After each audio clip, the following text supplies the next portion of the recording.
actually. Andrew? Is there manipulation in a preamble, like my understanding, or something that undercuts what you're saying? It could be, and I don't think there's any definite, like, this is always this way and this is always this way, but just that what I'm endeavoring to bring my attention to and to your attention to is the actual structure of the language, the way it is being used, helps us continue to participate in gain and loss and right and wrong and increase that situation, and cuts into our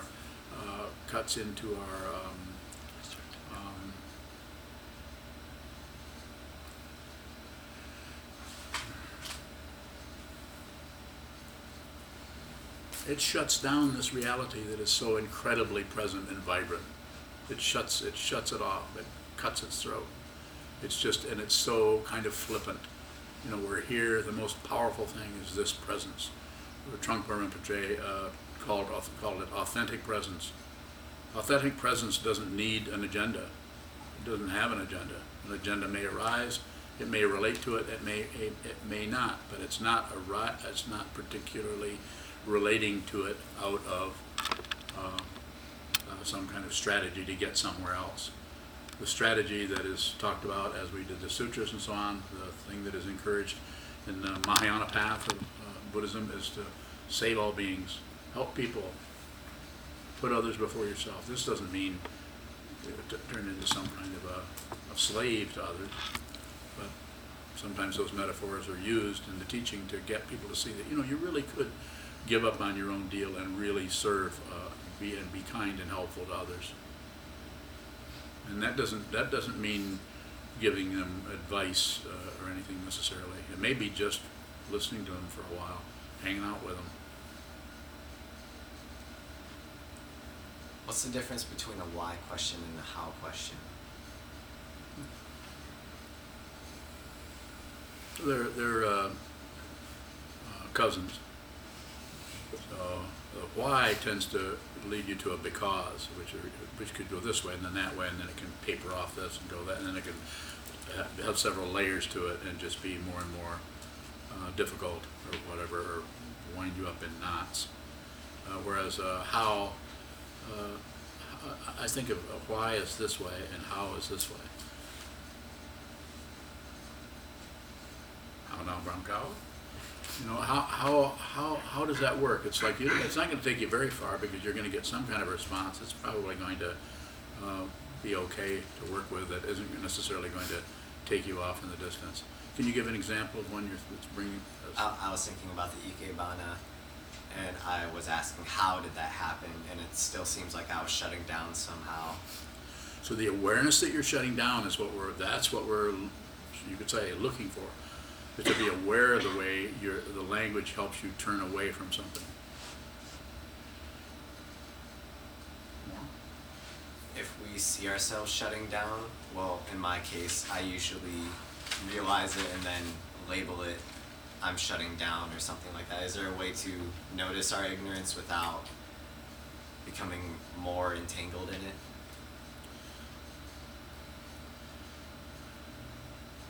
So we have to, as we're being aware, we have to also be aware of any wish to get out of that dilemma by manipulation or I'll just stop doing this. I think it's so individual with each person. One person may really need to actively push on something somewhat, but it's about the awareness that you're pushing, not just a justification that it's okay for me to push because. Like a Junshu getting up and saying, well, somebody's got to go take care of that thing, might as well be me. That would be extra. Instead, she, as I understood it, you just saw that and you got up and went to take care of it. So kind of self-appointed. I don't know how much thought rose before that, but I know when that happened, I was intensely curious about what was going to happen next for you. Yeah, like, you know, what will happen? Will someone do something? I mean, it's something. It's a great example of something arising, and then watching. Especially people. Everyone in here is meditating or holding still. So very, very ideal. It's like when someone comes up, someone comes up and offers incense, hold up like this, and if they drop the incense down to put the incense out, if it breaks, to see what the person does. If the person is completely present, they'll just get another incense, or they'll pick them off the floor. But if they're not present, if they're not really in what they're doing, they might go, whoops. They might say that, or they might say, darn, or oh shucks, or some other Sanskrit word. So there's some kind of we've all had a little bit of that experience of we're in the form. I was in the form I was sharing with Onyo. At the end of the form there, I lost track of what I was doing. And I so lost track that I actually didn't know where I was. So don't believe a word I say.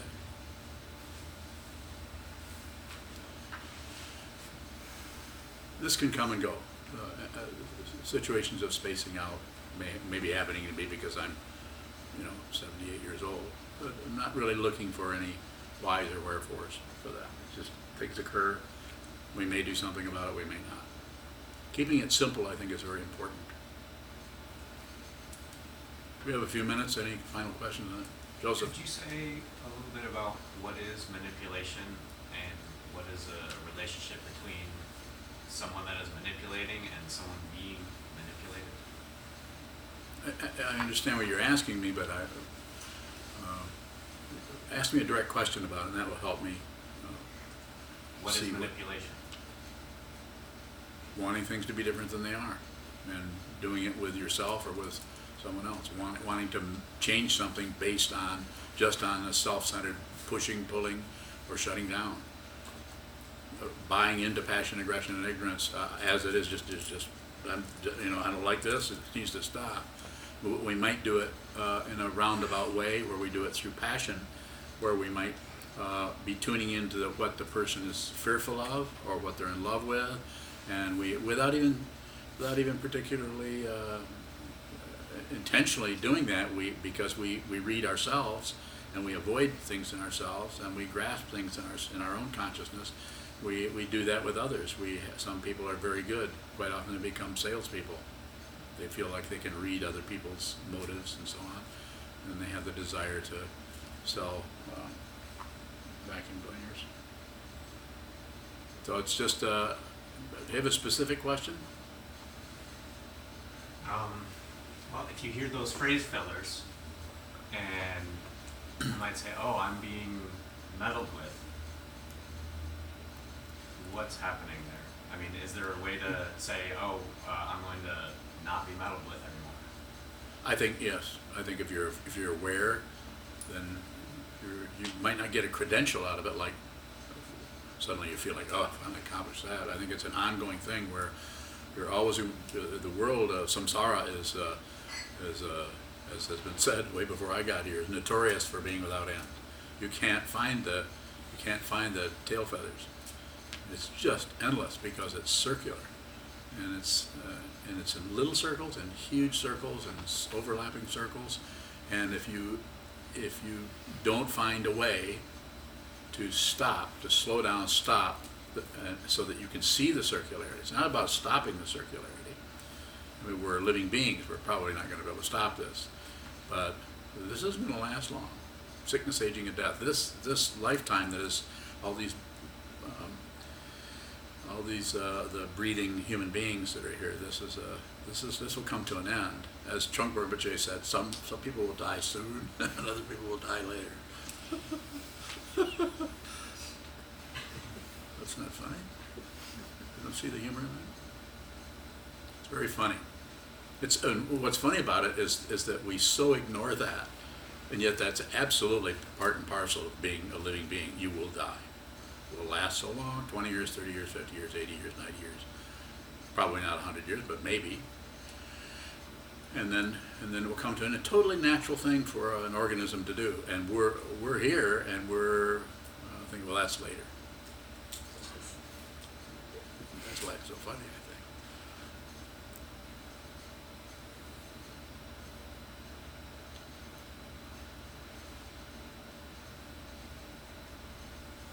shoe. It seems easier to see the freeze fillers when we're not here, when we're in the outside world. I guess there's a lot less of it going on here. For me, there's more discomfort with it when I'm talking to someone who's not a meditator. What is that? Why is it easier to have silence in a conversation here than it is with someone else outside of this context? That's a very good, the reason I think it's difficult outside is the relationships that the person that you're dealing with is probably setting up the furniture for the relationship, for how that's going to work. If they're a relative, it's, it could have been going on for years. Could be so many different ways, but the person is really attached to samsara and to cause and effect and to success and failure, and their whole conversation is about judging others or judging themselves, or a constant chatter about about samsara, or about all the polarity that's happening there. And when since we're sitting here, you can't get a credential for awareness, so you don't necessarily feel. The only way you're going to know anything is through contrast. So if you sit and sit and sit, but you've been here for a few years, you practice, you may feel good, you may feel like crap. Probably you're going to feel a lot of that stuff coming and going, because you're a human being. This is what human beings do. They feel good and they feel bad. You notice that? But it's the same consciousness that is happening to. So you don't need to accept or reject anything. You just consciousness is not separate from anything. It just looks like it is. So therefore, when we walk out of here, since it's still a body-mind complex, and you walk in somebody else's milieu, especially something that is strongly success and failure and hope and fear and all of this, or these people are managing to shut down. Not that they're not less intelligent necessarily, maybe more intelligent. They're managing to shut down and manipulate their situation based on things they like, on opinions, ideas. And from practicing here, you'll have less and less opinions, less and less relative understanding of things, and more an ultimate understanding of things, which is called wisdom, which is not something you can acquire. You can't acquire wisdom. All you can do is hide out from it. And if you come here, you won't be able to hide out long. And so when you, as a human being, when you go out into your environment and into your traditional family or whatever, that's very difficult. It's like you're walking from a room where everything's very quiet and still, and you're walking into a circus. You're walking into a fairground. You're walking into a lot of commotion, a lot of activity this way and that way. So this is why we unplug from that. The mind tends to mirror whatever it's in, unless you've been working with your mind on the cushion, sitting down and watching the interior carnival go on and not interfering with it. And when I say interfering, I'm saying this part of it's good, this part, until it's bad, a really good thing, because it goes this way. It's more like a howl, the why things. Let's get on the howl machine.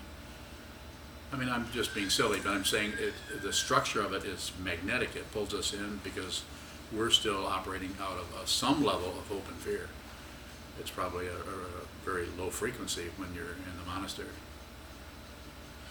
or in an environment that is dedicated to stillness, and not silence, not some kind of shutting down silence, but a silence that is about awareness.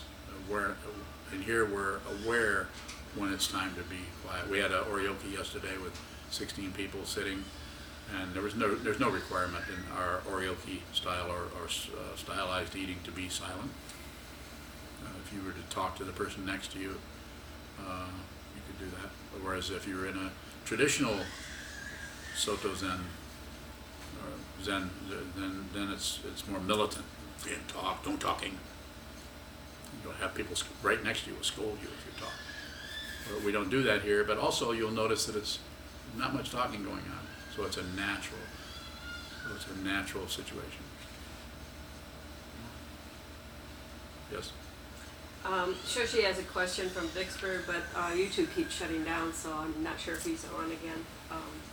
Okay. It's happened twice already this morning. But his question is there a physical equivalent of a phrase filler that we should be aware of? That's a good question. So I often say, watch people's body language, but don't abandon what you're seeing by interpreting it. So if somebody goes like this, don't leave what you're seeing for their shutting down. Don't do that. It's very disrespectful, not only to them, but to you and your own wisdom mind. Just observe. Come to no conclusions. Include everything. Include, when somebody yawns, don't immediately think, I must be bored. Well, you might be. But don't leave what is happening for a conclusion. And if you do, then just be aware that that's happening. There's nothing to correct. So when I say don't, I'm not saying that you can accomplish that. But if I say it that way, then you'll notice when you do it. Because I'll say, don't abandon. And then you'll notice that then it will show up as a different kind of quality. It'll show up as an awareness that you're spontaneously leaving, because you can't really control that, like you can't control a yawn, particularly. We all know someone when you're talking to somebody that you really like, and you want them to like you. Of course, we always do. And you'll notice that you're trying to yawn, but you.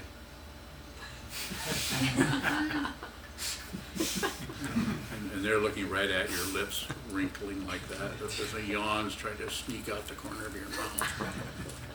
So, it might be better to say, "Excuse me." There, I'm back. Or not. I don't know.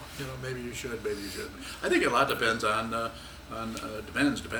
Dependent origination depends on the very situation. Who is it? Who is the person? What is the situation?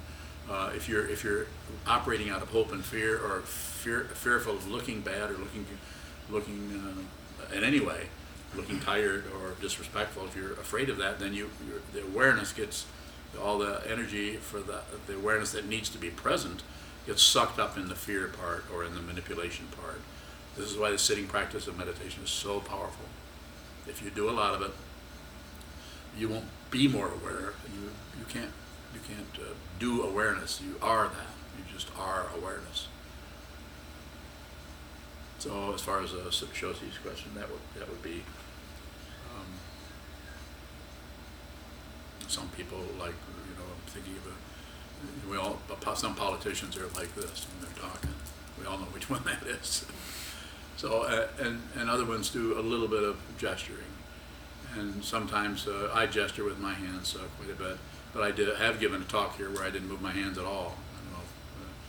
I remember at the end of that talk, it's been a few years ago, I said, did anybody notice anything different about the talk? And no one noticed that I didn't move my hands through the whole talk. They did notice that the energy of the talk was lower. So that's an interesting area there. That if it's like if I try to give a talk like a ventriloquist. This is the meaning of the Dharma. Go ahead, ask me a question. Being silly, but the idea is it is about receiving. With Shoshi's question, it's about just don't interpret it. But anytime anybody moves, like by moving my hand this way and this way, some people move their hands like this. Some people move their hands like this. Know what I'm saying? You're talking to porpoise. Maybe that would work. So it's always about the awareness of it. Never. So this is a very important part as far as Shoshi or anyone else that's reflecting on this. Whatever's happening, don't conclude, because when you see the movement, whether it's a physical movement, something in terms of language happening, if you conclude, then you actually abandon that before you thoroughly understood it or seen it. Because if you thoroughly understand it and see it, it won't be separate from you. And it also won't be part of you, because that's extra also. Come to no conclusion.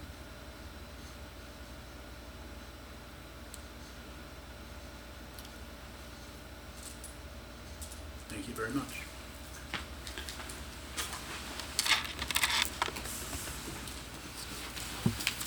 We'll stand and dedicate the merit in the back of our chant books. I'd like to remind everybody about the donation box that we have out in the hallway. We certainly appreciate and depend on your financial contributions. If you value these teachings, please help us as you can.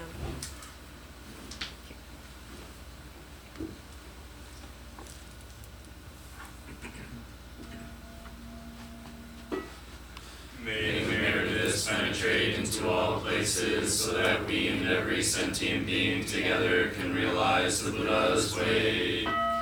Ji-o-san shi-shi-fu, shi-son lu-sa moko-sa, moko-ho-ja-ho-ro-mi. The 10 directions, the 3 worlds, all Buddhas, all venerable ones, Bodhisattvas, Mahasattvas, the great Prajna Paramita.